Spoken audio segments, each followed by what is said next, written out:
Hello, my name is Mike Hurst from Highlandsville Farm. Today we have in front of us a Japanese wheat bean maple, and I'm going to tell you how to water and how to fertilize it.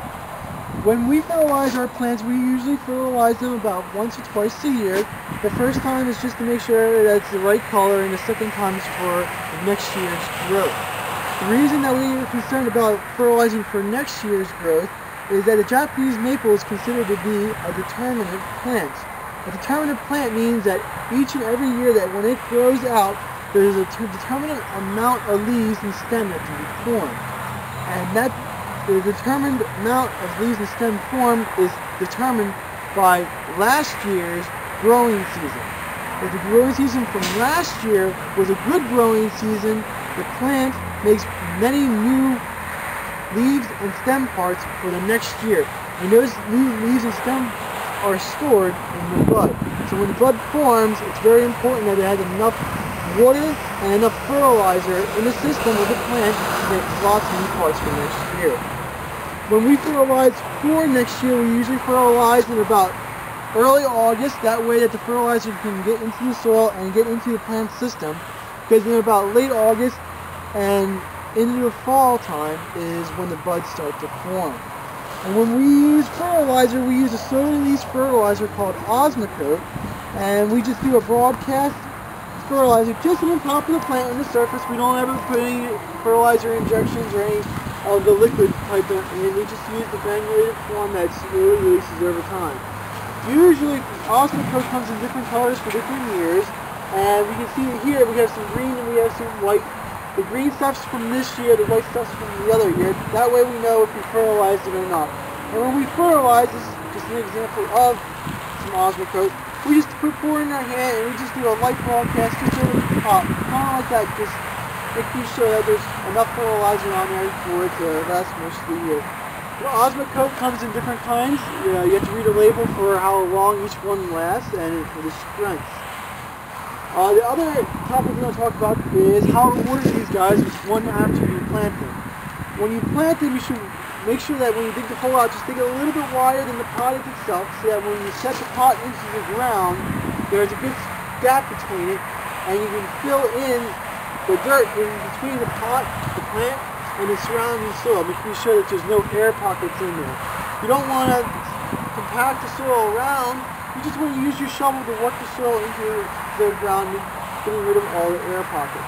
After that, give it some water. That way it settles nicely. And after planting, make sure you go back and keep the ball moist. It's important to keep the ball moist, not overly wet or overly dry. If it's overly wet, there is no oxygen that gets into the soil, and then the root starts to rot and it dies. The whole plant dies. If it's too dry, the roots no longer grow and the plant wilts, and roots don't have cuticles on them, so once they dry out, they're toasted. So just make sure that keep it moist, and the plant should do fine. If you have any questions about the Japanese maple, just give us a call at 215-651-8329. Thank you. This is a block of witch hazel vernalis. They run in here anywhere from about 4 to 5 up to 7 to 8 and some 8 to 9 down in the lower end. Beautiful heavy block. Very nice plants. Good native tree. We're here at Highland Hill Farm on Route 313, and these are our real nice looking burning bush, Euonymus alatus compacta. These are about 4 foot high, 4 to 5 foot high, and they're a heavy plant here. They're in a 22-inch ball. And as you can see, after we dig them, we put a drip water line system down for them to take care of them. These are $60 until the end of 2009. And we have about 400 of these to sell. And you're welcome to come out to the farm and take a look at them. We're located on Route 313 in Fountainville, PA. These can take a little bit of shade. They are considered an invasive plant, so just to let you know, in some areas you wouldn't be able to have these, like in New England states, it's not legal to grow this plant. But it's okay in Pennsylvania, as far as I know, New Jersey and other local states.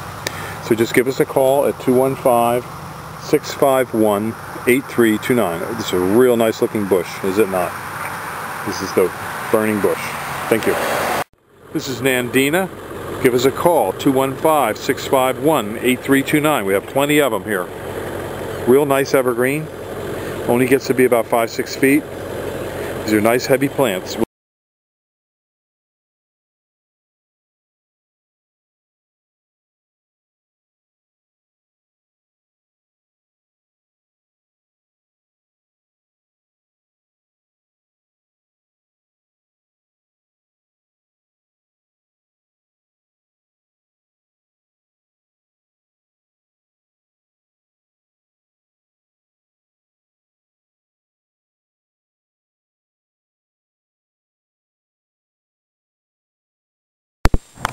These are 3-foot Leland cypresses here at Highland Hill Farm on Route 313 in Fountainville, PA.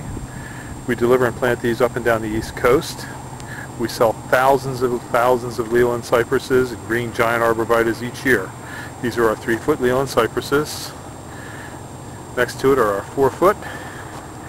And over here are some green giant arborvitaes. And we have thousands of trees, plants, and shrubs for you, as well as lots of landscaping stone and other materials.